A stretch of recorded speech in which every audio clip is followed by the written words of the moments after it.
Bonsoir à tous, nous nous présentons Arnaud. Agnès de Barmont de la paroisse de Ploubalay. Ce soir, nous voudrions partir de cette belle parole de Dieu citée par le prophète Isaïe au chapitre 43. « Tu as du prix à mes yeux et je t'aime ». S'il nous paraît assez évident que Dieu aime chacune de ses créatures, qu'en est-il de notre propre relation avec notre prochain ? En effet, cette période inédite de 2 mois de confinement peut se traduire au sein de notre couple, de notre famille, de notre travail, par 2 types d'effets. Soit le resserrement des liens et une connaissance accrue de l'autre, des moments d'intimité, du temps passé ensemble, soit des tensions liées au stress de la maladie, de la promiscuité, de l'incertitude, qui font que l'on ne voit plus chez l'autre que ses défauts. Alors nous allons approfondir ce soir l'importance du regard dans notre relation à l'autre. J'ai à titre personnel expérimenté de façon assez douloureuse l'importance du regard porté sur les autres. Il y a une vingtaine d'années, tandis que comme officier je commandais un régiment, un de mes capitaines vient me voir avec un air piteux pour me rendre compte très tardivement d'un problème de commandement qu'il n'arrivait plus à gérer au sein de son escadron. Alors que je lui demandais un peu agacé pourquoi il ne m'en avait pas parlé plus tôt, compte tenu de la bonne relation qui existait entre nous, il s'est effondré et après un très long silence, m'a dit d'une voix faible « Parce que j'avais peur du regard que vous auriez alors porté sur moi. » Cette phrase m'a bouleversé, car j'avais en un instant compris, un peu tard, que je n'avais pas eu le regard suffisamment ajusté, attentionné sur ce jeune officier, ni été capable de déceler son mal-être. Alors, sommes-nous capables au quotidien de porter un juste regard dans notre relation aux autres, ou sommes-nous de ces menteurs dénoncés par saint Jean dans sa première lettre ? Celui qui n'aime pas son frère qu'il voit est incapable d'aimer Dieu qu'il ne voit pas. Fermer les yeux sur son prochain rend aveugle aussi devant Dieu. À l'inverse, aimer son prochain est une route privilégiée pour rencontrer Dieu. Le regard est donc déterminant dans notre relation aux autres, tout comme dans notre relation à Dieu. Alors, successivement, nous analyserons en quoi notre regard demande à être purifié, puis nous découvrirons ensuite le regard de Jésus pour ses contemporains au travers de l'Évangile, et puis enfin nous appliquerons pour notre vie quotidienne ce que nous apprend ce regard de Jésus. Alors, voyons donc d'abord en quoi notre regard demande à être purifié. Nous sommes tous, d'une façon ou d'une autre, imparfaits dans notre façon de regarder notre prochain. Ce peut être un regard indifférent, qui suscite chez l'autre le sentiment de ne pas exister et de ne pas compter pour nous. Ce peut être un regard de jugement, appliqué le plus souvent sur l'apparence, en cataloguant ou en mettant l'autre dans une case. Ce peut être un regard de jalousie, qui fait souffrir tout autant celui qui en est l'objet que celui qui le porte. Un regard ironique qui rabaisse. Un regard systématiquement négatif qui ne voit que les imperfections. Un regard de mépris ou de reproche qui génère chez l'autre la perte de confiance en soi et la frustration. Enfin, un regard impur ou de convoitise qui suscite le sentiment de n'être qu'un objet. Tous ces regards inappropriés sont destructeurs, car ils sont contraires à l'amour. Ils déshumanisent ceux qui les subissent et replient sur soi ceux qui les portent. Maintenant, partons de l'Évangile. Examinons le regard de Jésus dans différentes situations. Tout d'abord, un regard de piété. Jésus est en prière. Dans chaque situation, avant chaque rencontre, chaque miracle, Jésus prie et lève les yeux vers son Père, au ciel, dans un regard filial. Au cours de la multiplication des pains dans Saint Luc, au chapitre 9, verset 16, il est dit « Jésus prit les 5 pains et les 2 poissons, et levant les yeux au ciel, il les bénit et les rompit et les donna à ses disciples. » Dans Saint Jean, au moment de la résurrection de Lazare, chapitre 11, verset 41, on enleva donc la pierre. Alors Jésus, levant les yeux au ciel, dit « Père, je te rends grâce, car tu m'as exaucé. » Lors de la dernière scène, dans Saint Jean, chapitre 17, verset 1, puis il leva les yeux au ciel et pria ainsi « Père, l'heure est venue. » Alors Jésus a souvent également un regard de pitié.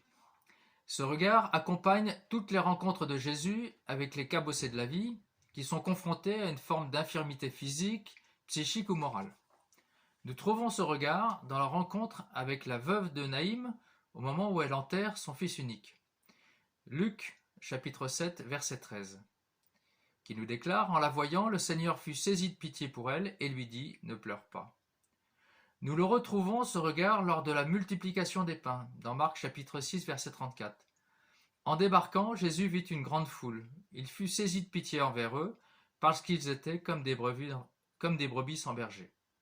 À nouveau, lorsqu'il guérit une femme possédée, Luc chapitre 13, verset 12, quand Jésus la vit, il l'interpella, « Femme, te voilà délivrée de ton infirmité. » Nous avons aussi chez Jésus un regard d'admiration. Ce regard, nous le rencontrons dans diverses situations où Jésus s'émerveille devant les belles qualités humaines telles que l'humilité et le don gratuit. Ainsi, dans Luc chapitre 2, verset 2, nous trouvons l'épisode de l'obole de la veuve qui fait l'offrande au temple de ses 2 dernières piécettes. Il la vit et déclara « En vérité, cette pauvre veuve a mis plus que tout le monde. » On retrouve également ce même regard d'admiration de Jésus vis-à-vis de la foi et de la bonté du centurion qui vient le solliciter pour la guérison d'un simple serviteur. Alors Jésus fait aussi très souvent preuve de compassion et de pardon, d'un regard de compassion et de pardon. Ce regard, Jésus l'exprime devant toutes les situations qui touchent à la misère humaine, la maladie, le péché, la trahison. Rappelons-nous l'épisode de la femme adultère condamnée par les Juifs à la lapidation, le reniement de Pierre lors de la Passion, enfin le regard de Jésus sur la croix avec ces mots « Père, pardonne-leur, ils ne savent pas ce qu'ils font ». Enfin, il y a le regard de conversion. L'exemple de Zachée est sans doute le plus caractéristique, dans Luc chapitre 19, verset 5. Arrivé à cet endroit, Jésus leva les yeux et lui dit « Zachée, descends vite. Aujourd'hui, il faut que j'aille demeurer dans ta maison. » Vite, il descendit et reçut Jésus avec joie. C'est le moment où Jésus posa son regard sur Zachée qui a complètement transformé le publicain. C'est ce regard qui a fait que Zachée est vite descendu de l'arbre dans lequel il était perché pour accueillir Jésus chez lui et donner des fruits de repentir et de conversion. Zachée a pu lire dans le regard de Jésus le même amour qu'ailleurs il adresse au jeune homme riche. De ce dernier, saint Marc, au chapitre 10, verset 21, nous dit « Posant alors son regard sur lui, Jésus se mit à l'aimer. » Le regard de Jésus semble donc irrésistible, et pourtant il ne contraint pas. En effet, le jeune homme riche repart tout triste. Alors maintenant, passons aux applications. À la lumière du Christ, voyons comment poser un regard juste sur l'autre, aussi bien dans nos relations de couple, de famille, de paroisse ou de travail. Jésus est venu sur terre pour nous révéler son Père. Dans Saint Jean, chapitre 14, verset 9, il est dit « Celui qui m'a vu a vu le Père ». Il est venu pour nous faire connaître que nous sommes chacun une merveille à ses yeux. Par notre baptême, nous sommes donc devenus prophètes, c'est-à-dire missionnaires de l'amour de Dieu. Il s'agit donc de voir comment progresser dans notre regard sur l'autre pour qu'à travers nous, il découvre l'amour de Dieu sur lui. Comme Jésus, commençons par prier. Contemplons son visage, recevons la nourriture d'en haut qui nous transforme et devenons un signe de la grâce de Dieu pour l'autre. Laissons parler le curé d'Ars. C'est comme dans les premiers temps où je me trouvais à Ars. Il y avait un homme qui ne passait jamais devant l'église sans y entrer. Le matin quand il allait au travail, le soir quand il en revenait. Il laissait à la porte sa pelle et sa pioche, et il restait longtemps en adoration devant le Saint-Sacrement. J'aimais bien ça. Je lui ai demandé une fois ce qu'il disait à notre Seigneur pendant ces longues visites qu'il lui faisait. Savez-vous ce qu'il m'a répondu ? « Monsieur le curé, je ne lui dis rien. Je l'avise et il m'avise. Je le regarde et il me regarde. » Puisons dans ce regard de Jésus tout l'amour qu'il a pour nous. Offrons à Jésus toutes les personnes que nous rencontrons, surtout celles avec lesquelles nous avons le plus de difficultés. Notre regard pourra être alors un regard d'amour qui redonne l'humanité et renforce le sentiment d'exister chez celui qui le reçoit. Il s'agit tout d'abord de faire de notre regard le premier moyen de nous relier à l'autre et de le faire exister. Il s'agit de personnaliser notre regard en l'ajustant à l'autre. Ce regard doit être une forme d'accueil inconditionnel de l'autre.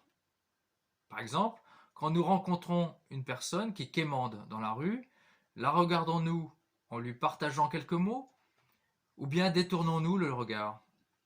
Il s'agit de consentir un regard authentique, c'est-à-dire un regard qui s'attache à aller au-delà de la simple apparence pour voir l'être qui est derrière.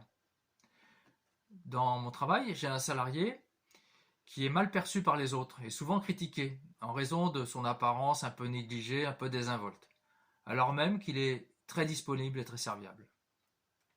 Enfin, c'est le regard qui s'attache à découvrir d'abord les talents de l'autre, à voir l'action de Dieu à l'œuvre en lui plutôt que ses défauts, ses faiblesses. Notre regard est aussi un regard d'amour qui apaise et réconforte la personne dans la peine ou la souffrance. Le regard est le premier vecteur de compassion et peut parfois être le seul quand la parole n'est pas possible. Exemple en soins palliatifs, quand on accompagne une personne en grande souffrance ou en fin de vie. Le regard peut être également la première expression du pardon donné. On a tous été confrontés à un de nos enfants qui a fait des bêtises, qui a commis une faute ou qui nous a mis en colère.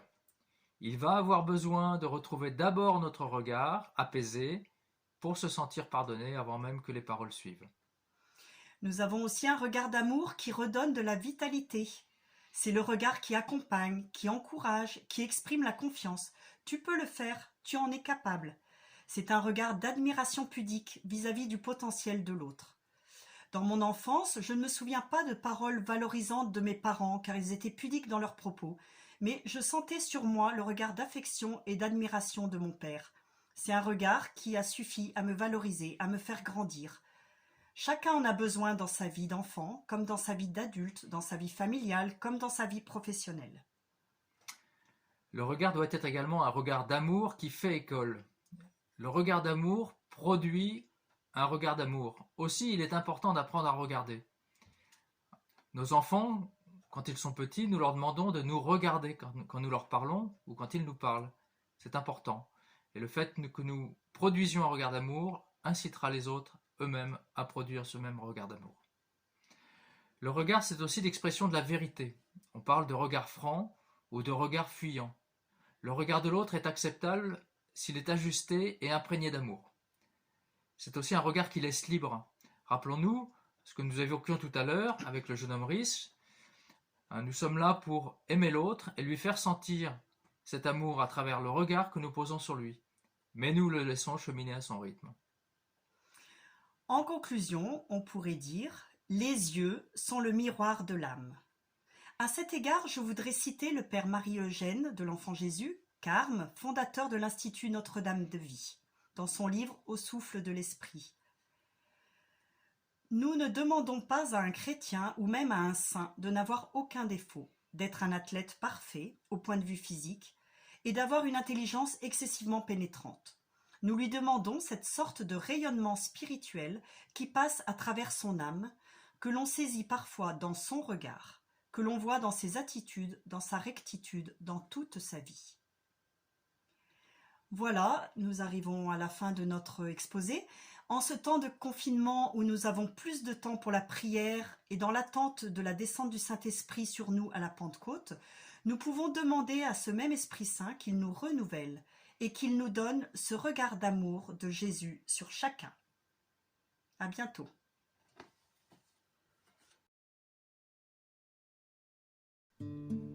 Alors après cet exposé, nous vous proposons un petit applicatif. Nous proposons de fermer les yeux et de repenser à une ou plusieurs personnes vis-à-vis de laquelle ou desquelles nous avons pu avoir un regard inapproprié.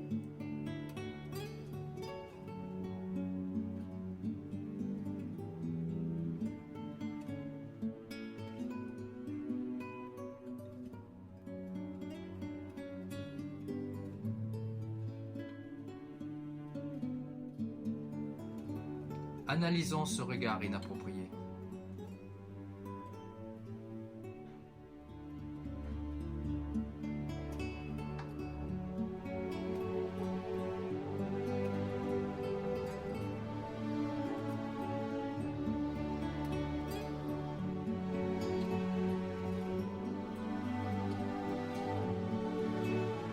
Prions pour cette personne et imaginons le regard d'amour que nous pourrions porter sur elle.